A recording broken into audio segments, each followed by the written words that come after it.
Assalamualaikum warahmatullahi wabarakatuh. Sini kami dari kelas praktikum kelas C akan menjelaskan tentang materi dari laporan praktikum pemetaan kami. Next. Adapun anggota kelompok dari kami yang pertama Imade Dandi Hendradi dengan NIM 1919 1030 1135. Retno Dumila 1919 1030 1103. Rina Astuti 1919 1030 1019. Isma Eka Fatmawati 1919 1030 1013. Sakina Armasani 1919 1030 1121. Next. Adapun nanti materi yang akan kita bahas yang pertama terdapat pendahuluan, selanjutnya tinjauan pustaka, lalu yang ketiga metode pelaksanaan, yang keempat pelajaran yang dapat, yang terakhir adalah kesimpulan. Next. Yang pertama adalah pendahuluan. Latar belakang dari materi kami, sebelum melakukan pembangunan, seorang civil engineer akan memperhitungkan bagaimana perencanaan yang harus dilakukan, bagaimana kondisi tanah di sekitar proyek, bagaimana struktur bangunan yang akan kita buat agar menjadi bangunan yang kuat, tahan lama, dan kokoh. Maka yang perlu dilakukan oleh civil engineer adalah melakukan survei dan pemetaan terlebih dahulu dengan tujuan untuk memperoleh suatu informasi tentang peta lokasi yang akan dibangun agar suatu konstruksi dapat terhindar dari kesalahan-kesalahan konstruksi yang tidak diharapkan. Suatu pengukuran yang dimaksud adalah pemetaan. Pemetaan sendiri memiliki arti yaitu kegiatan pengukuran dalam pemetaan muka bumi untuk mengumpulkan informasi mengenai fisik lingkungan dan bumi, sehingga informasi tersebut dapat dimanfaatkan sebagai keputusan perencanaan dalam mengelola lahan secara benar dan dapat mengurangi dari resiko terjadinya kegagalan dalam merencanakan sebuah konstruksi. Next.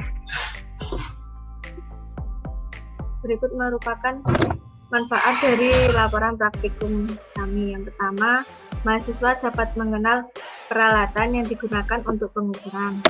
Yang kedua, mahasiswa dapat menggunakan alat dan mengetahui masing-masing fungsi dari bagian pesawat teodolit dan waterpass. Lalu, mahasiswa dapat melakukan pengukuran profil memanjang serta profil melintang dengan pesawat teodolit dan waterpass serta mendapat data hasil dari pengukurannya. Lalu, mahasiswa dapat mengolah data hasil pengukuran dan mampu menghitung angka koreksi sebagai kontrol kevaliditan data. Lalu yang terakhir, mahasiswa diharapkan mampu mengatasi permasalahan yang berkaitan dengan pengukuran di lapangan. Next.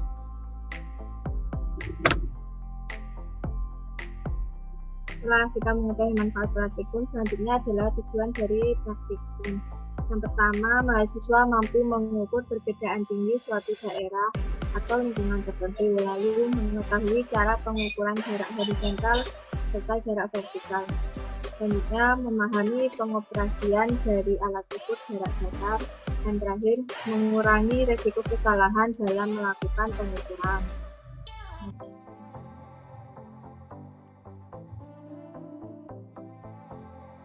Batasan kegiatan. Kegiatan praktikum ini dibatasi dari metode pengenalan dan penggunaan alat waterpass dan teodolit sampai akhirnya dapat menghasilkan suatu peta, yang dimana peta tersebut dinamakan peta situasi atau peta teknis dengan skala 1:500 dan 1:1000, yang merupakan penggambaran dari dalam satu poligon arkeologi.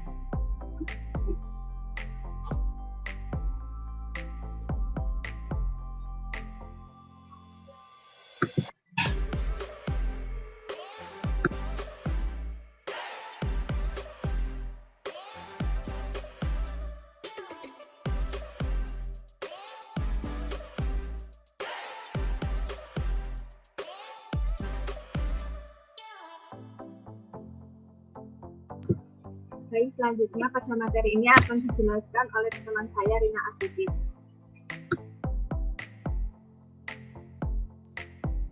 Selanjutnya pengukuran jarak.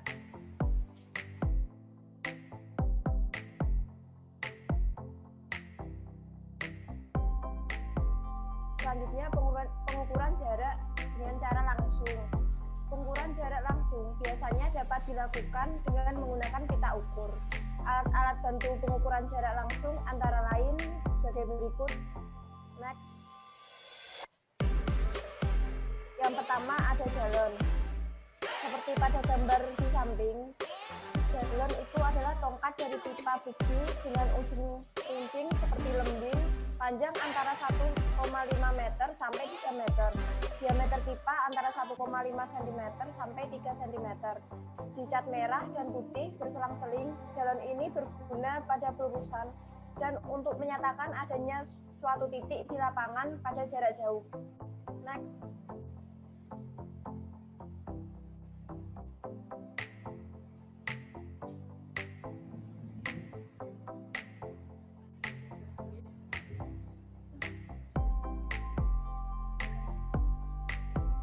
Selanjutnya pena ukur.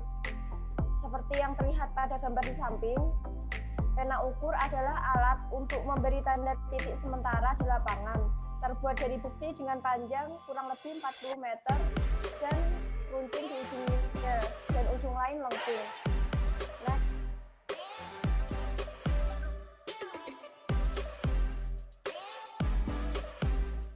Selanjutnya unting-unting adalah alat untuk membantu memproyeksikan suatu titik terbuat dari besi atau dari kuningan yang seperti terlihat gambar di samping.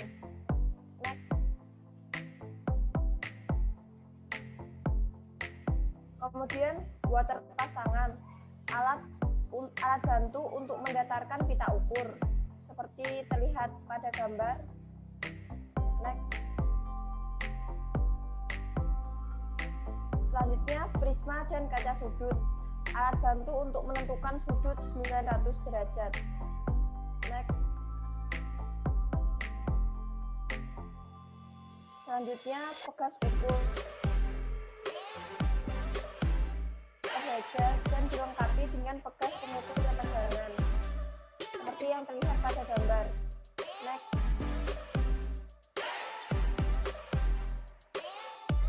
Kemudian rantai ukur yang biasanya terbuat dari kawat baja seperti pada gambar di samping. Next.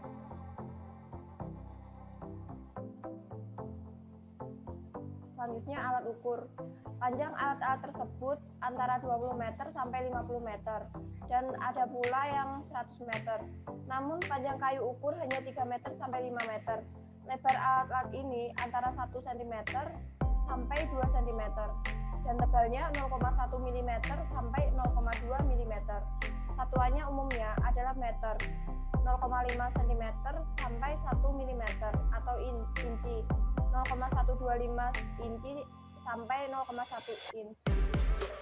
Dalam pengukuran secara langsung dilakukan pelurusan apabila pengukuran tidak dapat dilakukan dengan sekali membentangkan alat ukur. Karena jarak yang melebihi panjang alat ukur dan atau permukaan tanah yang tidak mendatar. Sehingga jarak perlu dipenggal agar setiap penggalan dapat dilakukan pengukuran jarak dengan sekali membentangkan alat ukur. Next.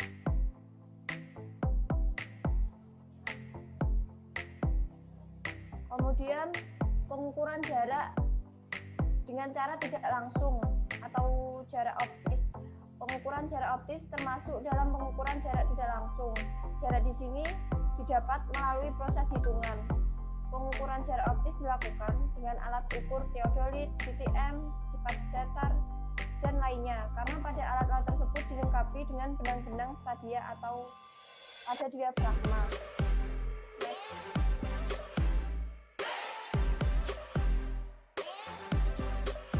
Yang selanjutnya water pass akan dilanjutkan oleh teman saya, Retno Dimila.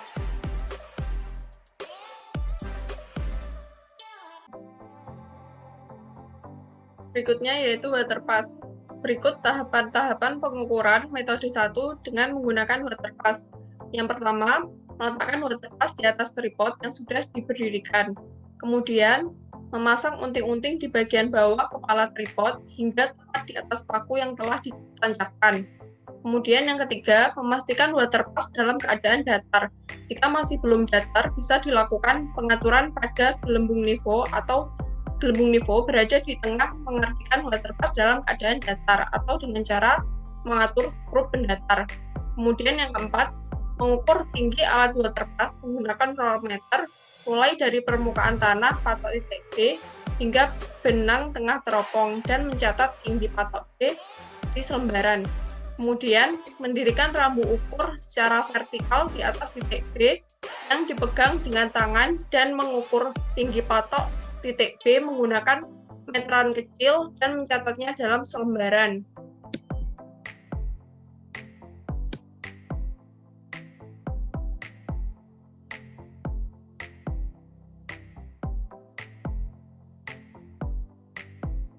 Kemudian, mengarahkan waterpass terhadap rambu ukur, fokuskan bayangan pada benang, silang pada diafragma teropong. Perhatikan benang tengah, benang atas, benang bawah secara teliti dan benar, kemudian mencatat dalam selembaran. Jangan lupa pastikan gelembung nivo agar tetap berada di tengah-tengah. Kemudian mengontrol benar tidaknya hasil bacaan di atas dengan cara menggunakan rumus seperti ini. Kemudian dari sini hasil yang diperoleh harus sama dengan bacaan sebelumnya. Toleransi hasil hitungan kontrol yaitu sebesar kurang lebih 0,002 mm. Jika hasil bacaan melebihi dari toleransi, maka pengukuran harus diulang. Selanjutnya yaitu tahapan-tahapan pengukuran metode 2 dengan menggunakan waterpass. Yang pertama, meletakkan waterpass di atas tripod yang sudah diberikan, kemudian dipasang unting-unting di bagian bawah kepala tripod hingga tepat di atas paku yang telah ditancapkan. Selanjutnya, memastikan waterpass dalam keadaan datar. Kemudian yang keempat, mengukur jarak dari alat ke titik A dan titik B dengan menggunakan rollermeter. Kemudian yang kelima, mendirikan rambu di atas patok titik A secara tegang, dipegang dengan tangan. Kemudian mengarahkan waterpass terhadap rambu ukur A, fokuskan bayangan rambu dan benang silang diafragma. Perhatikan dengan teliti dan benar benang tengah, benang atas, dan benang bawah. Kemudian, catat hasil bacaan di selembaran. Jangan lupa untuk selalu pastikan gelembung nivo berada di tengah.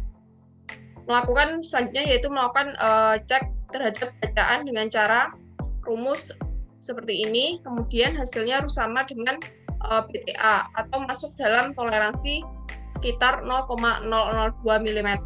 Dan jika tidak terpenuhi, maka pengukuran harus diulang. Kemudian langkah yang terakhir yaitu memindahkan rambu ke titik B dan praktikum dan mengulangi tahapan praktikum. Selanjutnya yaitu total station. Total station adalah gabungan kemampuan antara teodolit elektronik dengan alat pengukur jala elektronik dan pencatat data elektronik. Alat ini dapat membaca dan mencatat sudut horizontal dan vertikal bersama-sama dengan jarak miringnya. Bahkan dilengkapi dengan mikroprosesor sehingga mampu melakukan operasi perhitungan matematis seperti menghitung jarak, koordinat, serta beda tinggi secara langsung. Langkah pengukuran jarak dengan menggunakan total station yaitu yang pertama, persiapan peralatan serta kelengkapannya. Kemudian dari spesifikasi piranti IDM-nya, kita kenali ketelitian pengukuran jaraknya, misal kurang lebih 3 mm plus 2 ppm atau kurang lebih 3 mm plus 3 ppm. Kemudian yang ketiga, pilih 2 titik E dan F di atas permukaan tanah dengan jarak kurang lebih 80 meter. Tandai 2 titik tersebut dengan paku payung. Kemudian yang keempat, dirikan total station di titik E, lakukan setup. Kemudian yang kelima, di titik F, dirikan target prisma, lakukan setup dan lakukan inisiasi TS. Kemudian yang keenam, pada kedudukan biasa dari titik E, bidik tengah-tengah prisma F. tekan tombol pengukuran jarak, baca dan catat jarak horizontal yang ditampilkan di layar total station. Kemudian, ubah kedudukan menjadi luar biasa dan bidik kembali prisma target F. Tekan tombol pengukuran jarak, baca dan catat jarak horizontal yang ditampilkan di layar total station. Selanjutnya yaitu hitung ketelitian jarak ukurnya. Materi selanjutnya yaitu tentang pengukuran sudut. Total station dirancang salah satunya yaitu untuk keperluan pengukuran sudut dalam survei topografi dan pekerjaan geodesi, sebagaimana menjadi solusi survei. Hasil pengukuran dapat direkam ke dalam memori internal total station dan dapat ditransfer ke komputer pribadi. Kemampuan dasarnya adalah dapat melakukan pengukuran dengan rentang jarak yang jauh, cepat, dan akurat. Total station dikembangkan dengan mengedepankan kenyamanan maksimal kerja pada pengguna. Total station mengukur sudut dan jarak ke berbagai titik yang disurvei melalui koordinat dari titik yang diamati, X, Y, dan Z atau utara, timur, dan elevasi relatif terhadap total station dihitung dengan menggunakan fungsi trigonometri atau geometris. Prinsip kerja total station dalam pengukuran sudut. Menggunakan total station, seseorang dapat menentukan sudut dari instrumen ke titik yang akan disurvei. Dengan bantuan trigonometri, sudut dapat digunakan untuk menghitung posisi aktual dari titik-titik yang disurvei secara absolut. Skala yang terkode dari lingkaran horizontal dan vertikal dipindai secara elektronik. Kemudian, sudut dapat ditampilkan secara digital. Di sebagian besar total station, sebuah dioda pemancar cahaya inframerah termodulasi yang mengirimkan sinar dari instrumen ke prisma. Prisma memantulkan sinar ini kembali ke total station. Bagian dari panjang gelombang yang meninggalkan instrumen kemudian kembali dinilai dan dihitung.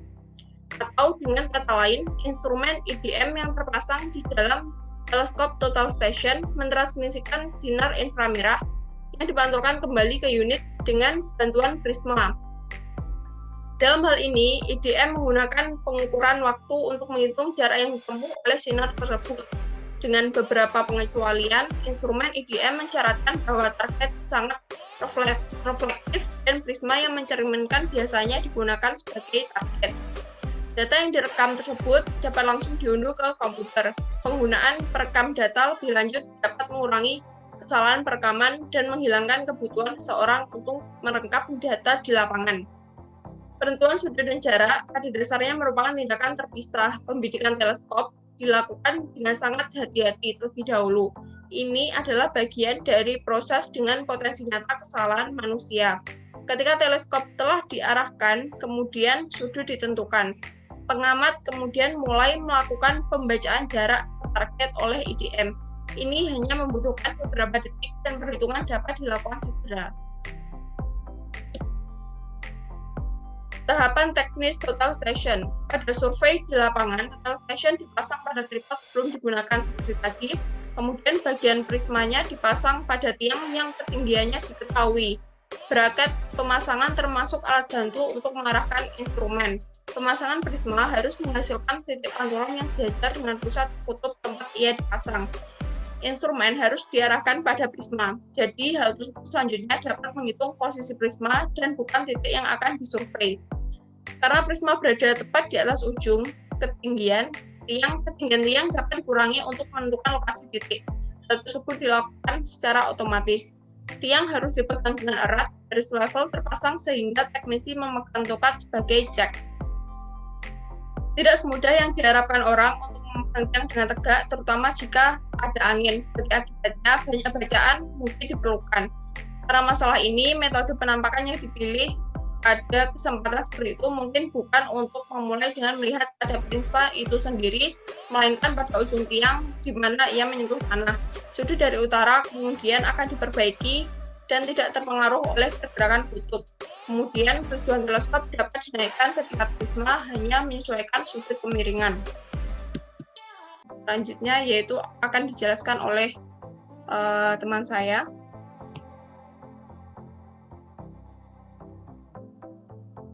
Penentuan titik koordinat. Next. 1. Yang pertama yang harus dilakukan adalah setup total station. Lakukan setup alat total station seperti pemasangan tripod dan lain-lain. Dan lakukan centering sampai setimbang sehingga alat siap untuk digunakan. Yang kedua, membuat job. Untuk membuat job, pengukuran yaitu dengan cara menekan tombol menu seperti pada gambar di samping, lalu muncul gambar seperti di samping, lalu pilih job, lalu akan muncul gambar di bawah. Kemudian pilih create, tekan tombol MS1, masukkan job maksimal 8 karakter. Yang terakhir untuk menghapus job pilih del atau tekan tombol MSR2. Next. 3. Mencari sudut azimut pendekatan dengan kompas. Yang pertama yang harus dilakukan adalah pasang kompas di atas total station. Selanjutnya, putar alat secara horizontal ke kanan atau ke kiri sehingga teropong menghadap ke arah utara sesuai dengan arah utara kompas. Kemudian kunci alat. Arah utara kompas sama dengan arah teropong. Untuk menyesuaikan alat dengan arah utara berarti sudut horizontal harus disetting sama dengan 0. Yang ketiga, bacaan sudut horizontal di alat atau HA dibuat menjadi 0 dengan cara tekan tombol ANG, kemudian pilih 0, set. Catatan, ingat setelah alat dikunci harus mengarah ke utara. Selanjutnya, setelah bacaan sudut horizontal menjadi 0, putar teropong ke arah backside. Selanjutnya, arahkan teropong tepat membidik backside. Kemudian sampai di sini, lihat nilai HA adalah nilai sudut horizontal backside sama dengan good. Selain itu, bacaan sudut horizontal alat tersebut adalah sama dengan sudut azimut dan catat sebelum alat digerakkan.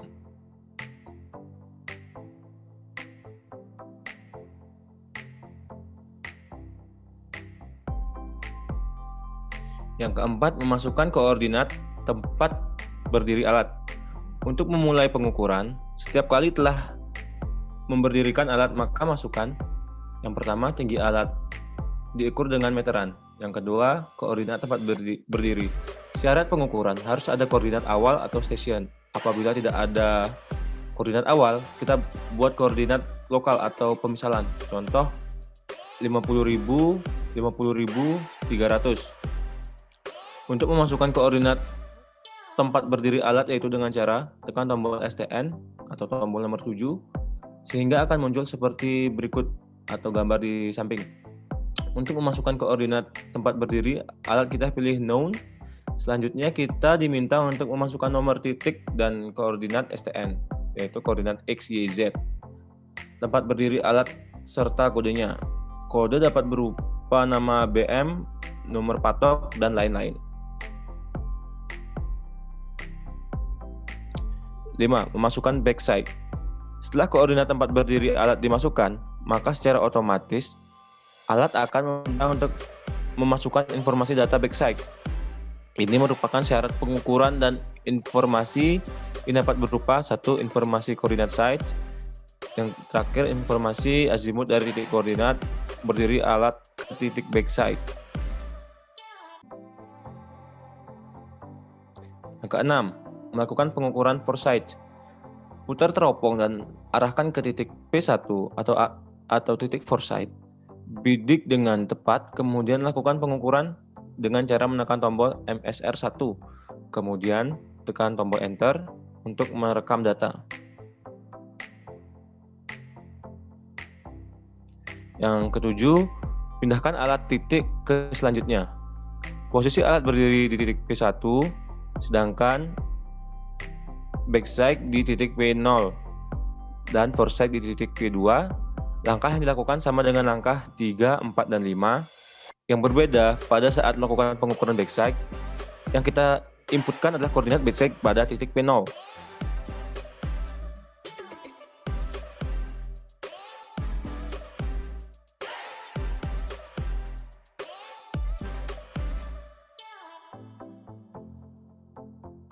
Selanjutnya akan dilanjutkan oleh teman saya. Baik, cara penggambaran peta situasi dengan software AutoCAD. Selain menggunakan AutoCAD, penggambaran peta situasi juga membutuhkan aplikasi Google Earth Google Earth ini adalah sebuah program globe virtual yang sebenarnya disebut Earth Viewer dan dibuat oleh Keyhole. Program ini memetakan bumi dari superimposisi gambar yang dikumpulkan dari pemetaan satelit, fotografi udara, dan globe GIS 3D. Google Earth digunakan untuk mengambil dasar peta yang akan kita buat peta situasi. Nah, saya di sini akan menjelaskan mengenai langkah-langkah pembuatan peta situasi menggunakan AutoCAD. Yang pertama adalah buka program Google Earth. Yang kedua, tentukan lokasi Google Earth yang ingin didesain di AutoCAD. Yang ketiga, save gambar dari Google Earth menjadi file image atau JPEG dengan cara sebagai berikut. Yang pertama adalah klik save, klik file, lalu klik save, lalu klik save image. Akan muncul jendela save, kemudian tentukan nama file, format file yakni JPEG, dan lokasi penyimpanan. Next.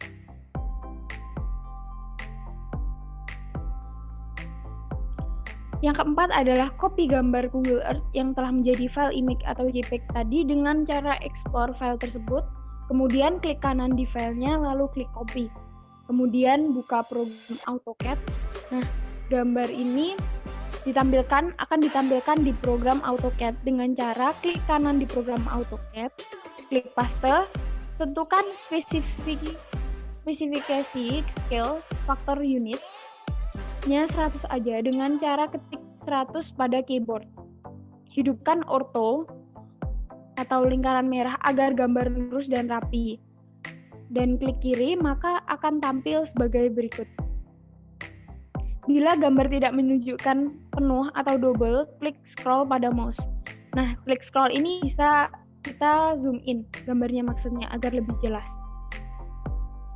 Yang ketujuh adalah setelah image tampil di AutoCAD, tentukan skala dengan cara membandingkan skala antara skala di Google Earth yang tadi dan skala di AutoCAD dengan cara sebagai berikut.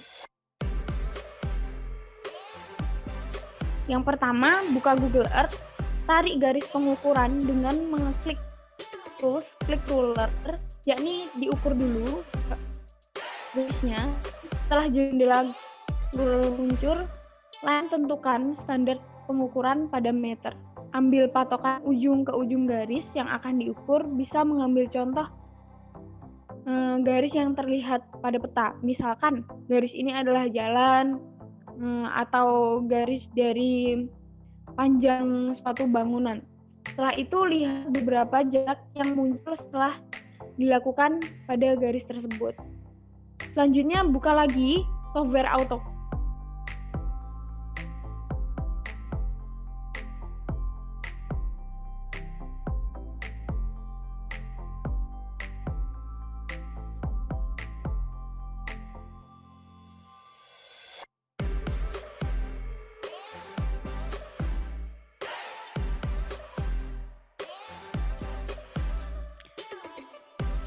Nah, setelah garis yang tadi sesuai dengan yang di AutoCAD, itu bisa menggunakan cara scale, yakni gambarnya diperbesar atau diperkecil sampai ukurannya sesuai.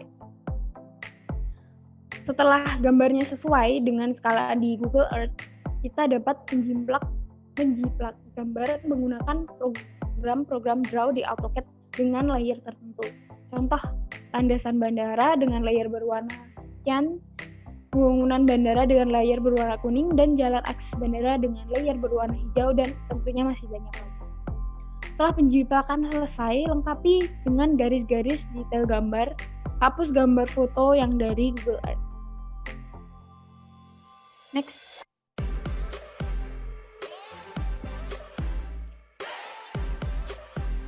Kali ini akan dijelaskan oleh teman saya.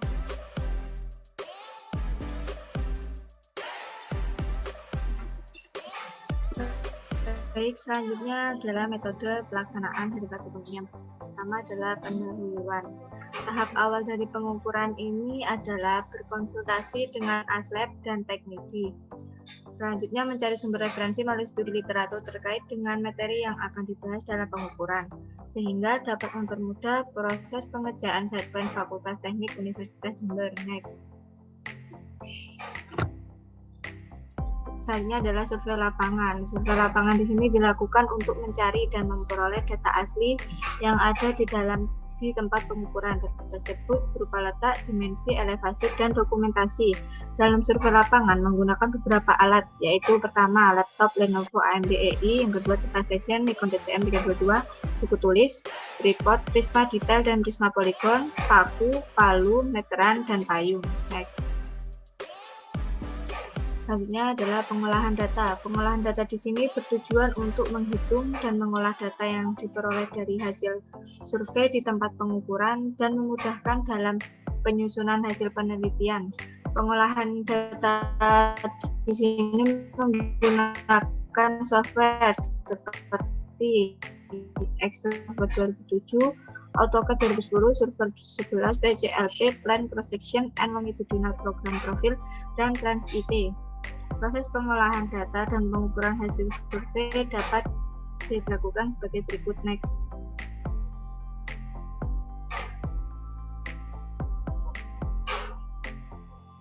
Yang pertama, melakukan pengecekan untuk memastikan bahwa data tersebut sudah mencukupi untuk diolah.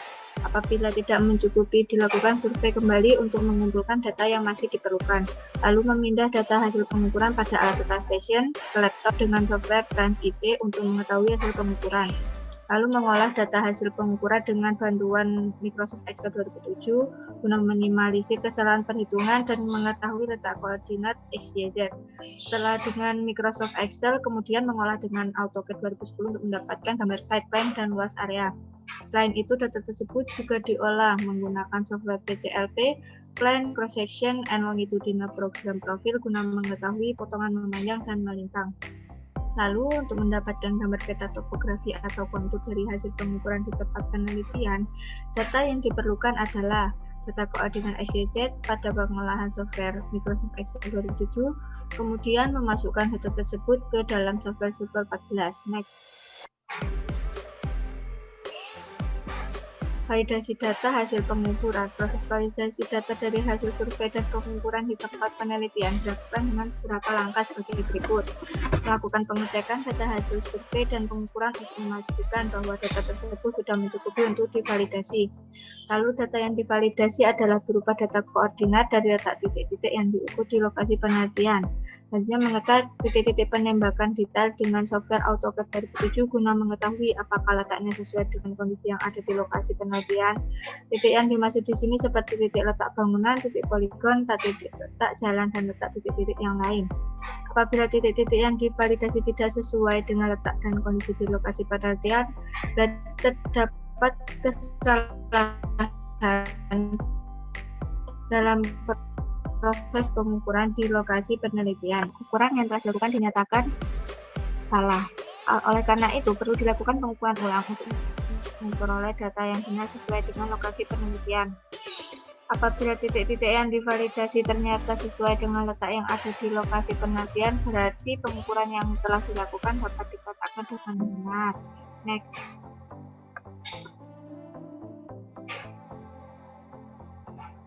Hasil pengukuran gambar tentang kondisi existing dari Fakultas Teknik Universitas Jember seperti kondisi bangunan yang ada, fasilitas, dan bagaimana situasi sebenarnya. Next. Selanjutnya adalah lesson learned atau hal yang dapat kita ambil dari praktikum ini. Next.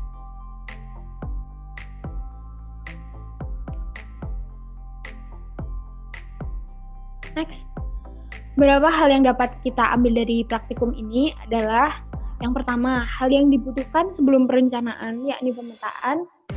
Pemetaan ini sangat diperlukan sebagai acuan sebelum melakukan suatu proyek atau pekerjaan yang berisi peta lokasi, ketinggian, dan tentunya masih banyak lagi. Yang kedua, dapat menerapkan ilmu yang sebelumnya yang didapat dari mata kuliah ilmu ukur tanah di semester sebelumnya yang udah kita dapat. Tentunya kita bisa menerapkan teori-teori yang ada di mata kuliah sebelumnya ini dan memahaminya secara praktik. Yang ketiga, dapat mengetahui dan menggunakan berbagai macam alat yang digunakan dalam praktikum pemetaan ini, seperti total station, waterpath, dan lain-lain.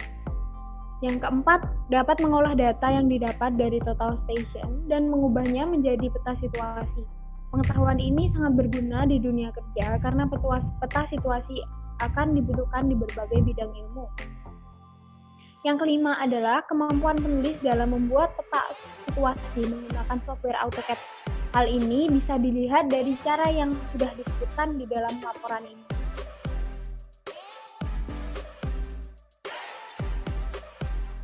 Akan dijelaskan oleh teman saya. Yang terakhir, penutup.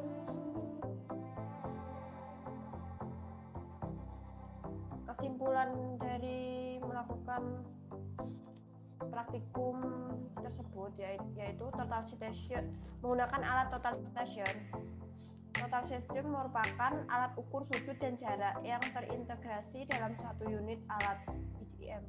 Total station juga sudah dilengkapi dengan prosesor sehingga bisa menghitung jarak datar, HD, jarak vertikal atau VD, jarak miring atau SD, koordinat dan beda tinggi secara langsung tanpa perlu dihitung manual dengan alat bantu lagi. Caranya, banyak hal yang harus diperhatikan agar pembuat laporan dapat memahami dengan baik apa yang telah ditulis dalam laporan ini, yaitu yang pertama, memerlukan praktikum secara nyata agar dapat memahami dengan benar apa yang seharusnya dilakukan pada saat di lapangan. Kedua, melakukan praktikum di lapangan dengan alat ukur yang sesuai. Ketiga, melakukan perhitungan dengan data yang didapat pada saat melakukan praktikum di lapangan. Keempat, mengkaji dan memahami kembali hal apa saja yang didapat pada saat melakukan praktikum di lapangan.